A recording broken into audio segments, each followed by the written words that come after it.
So tomorrow marks President Trump's 100th day in office as he starts his 15th week. As Russia continues to strike Ukraine, Secretary of State Marco Rubio says this week will be critical for the negotiations. I think this is going to be a very critical week.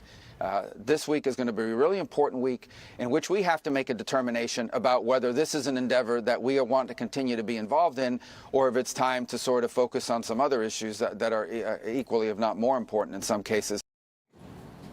So here we go. Assistant to the President and White House Deputy Chief of Staff James Blair joins us now. James, great to see you. Good to see you. Appreciate it.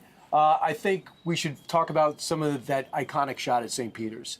The President of the United States goes to the funeral of the Pope, and then at one moment decides this would be a good time to talk to President Zelensky. Can you give us an idea of what led to this and an idea of what was accomplished?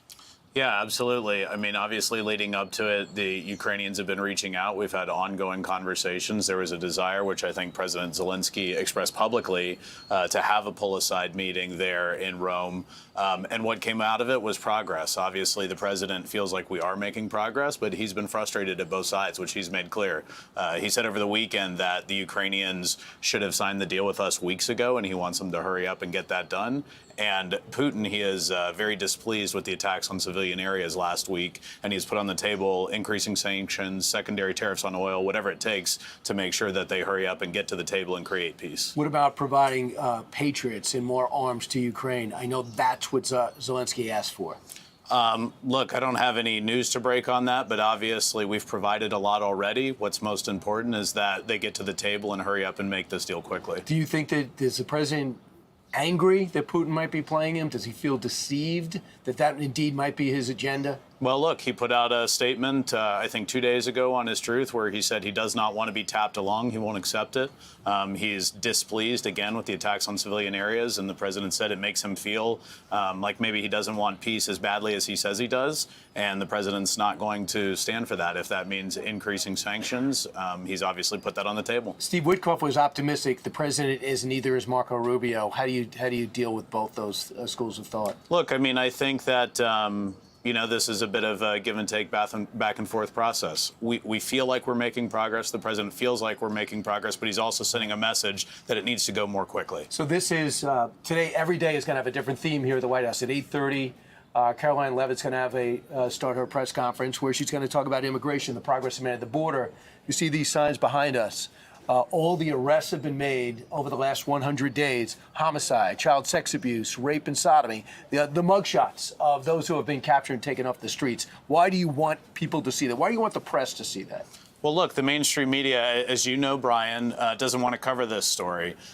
What we've done is get violent criminals and other lowlifes on the street. It's literally a murderer's row here on the lawn of the White House. And these are people that we've taken out of the country since we came into office. Last month, we had the lowest border crossings on record. And that's a result of not new legislation, as Biden said we would need, but just a new president getting the job done. We've reunited over 5,000 children with their families or a safe guardian since we came into office. We're cleaning up our communities. We're getting rid of all these guys. I mean, look at these. These are all heinous crimes. These are violent crimes. That would be a Law and Order episode, and we have to get all of them out of the country. So yesterday, if you were looking for key Democratic leaders, you'd have to go to the Capitol steps where they were sitting for a sit-in because they think that the big, beautiful bill is going to be terrible for America, and the only thing they could do is sit in and sing and talk about it.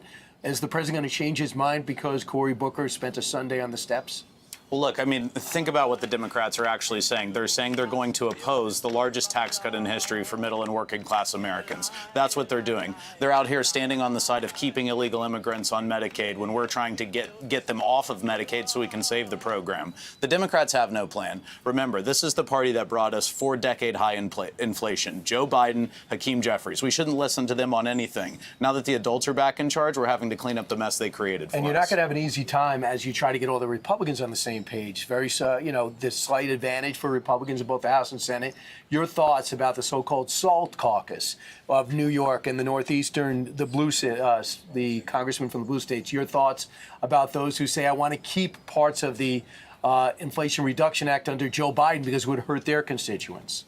Look, I mean, everybody has issues that are very important to them and their constituents, but the fact is there's a pathway to accomplish all of those things and at least make some gain in some of those areas that people really want to see.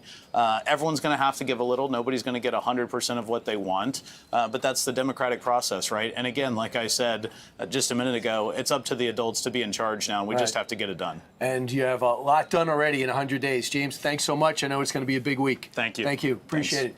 I'm Steve Ducey. I'm Brian Kilmeade. And I'm Ainsley Earhart. And click here to subscribe to the Fox News YouTube page to catch our hottest interviews and most compelling analysis.